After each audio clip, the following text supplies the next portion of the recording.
Brilliant. Thank you all. So it's a bit of a shame, it just seems a bit lame to me, just clapping, doesn't it? It sounds a bit laboured just you on your own. It does. Got a good sense of rhythm, though. You should take up the drums. I might just do that.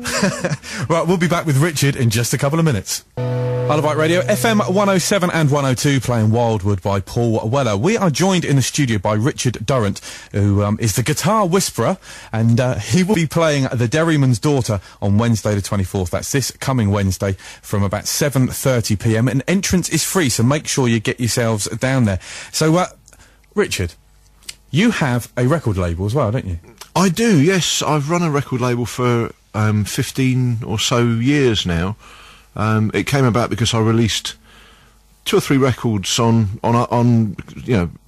commercial labels, and it was okay, but I didn't find it a totally inspiring experience. Right. Didn't have much say on what went on the sleeve, little things like that. So this was in the very early days, the kind of democratisation of the music business, when people were actually starting their own labels, and I thought, well, I've got to put out another solo album. Let's do it.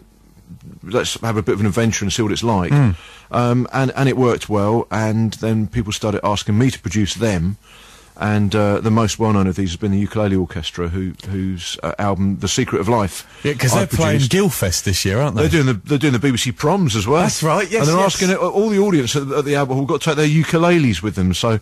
Superb. Imagine that. Yeah, so yeah, the Ukes and a few other people asked me to produce, and the label kind of grew, and it's become a sort of a strange, twisting map of all my musical journeys and the people that I've encountered and made friends with, and that's the story behind the label. And 15 years later, we're distributed properly, and obviously we got good web presence, and we're on iTunes and all that sort of jazz.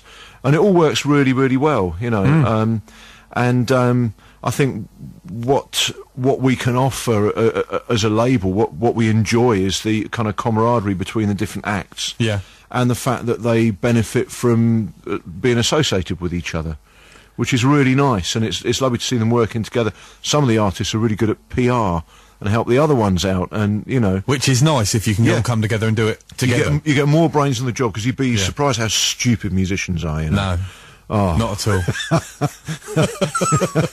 And it's a tough game. It's a very, very tough time to be a musician. It is. I mean, at the end of the day, it's not like it used to be. And I know it's an old-fashioned saying when people turn around and say, well, it's not like it used to be. But it truly isn't in this game, It's very real now. It's a very real business. Gone are the days of Rolls Royces in swimming pools. But I think the lovely thing is this democratising process that the internet and this whole kind of idea of do-it-yourself labels has spawned. It's so creative. And